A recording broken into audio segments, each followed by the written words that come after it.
Hadley joins us from ADNOC in Abu Dhabi. And I understand you've been speaking to a man who, well, I saw him, I said hello to him, but I didn't get a question into him about Mr. Trump. I wonder if you managed to do that.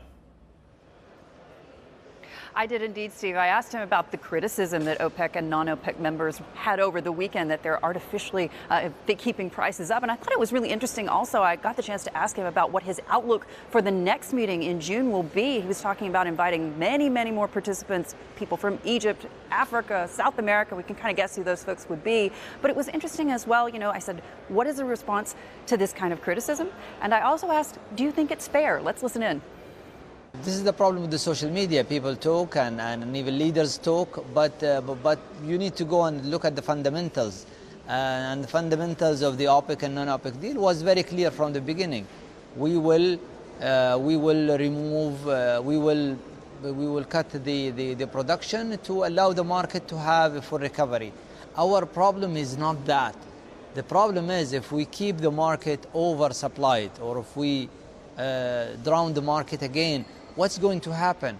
No one is going to invest, and we will have a way bigger problem down the road. So what we are doing, we're trying to incentivize investors to come and invest again.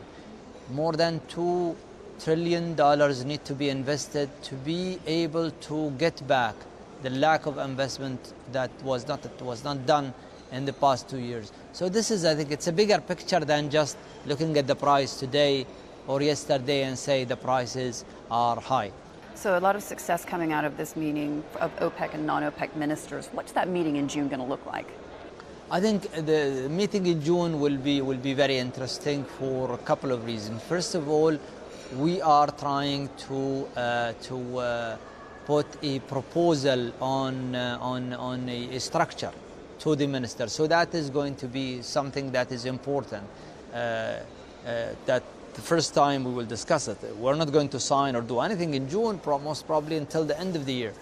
But that is an important element. The other element is we said in the last meeting in Jeddah that what are the levels of inventories that, a fair level of inventories that we should target.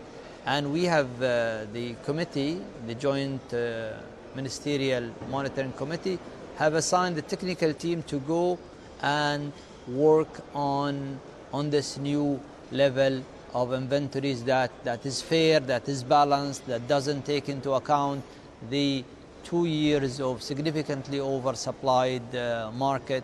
And they will come back and explain to the ministers when we meet. The other thing is the conference. The conference we're trying to organize probably the largest ever conference in the history of OPEC, because this year we are not only 12 or 14 countries, we are 24 countries, and we have expression of interest from many other ministers to join. Hey everybody, it's Hadley Gamble from our new CNBC Middle East Bureau in Abu Dhabi. Thanks for stopping by. Now to watch more, you can try one of the videos that just popped up on your screen. And don't forget to subscribe.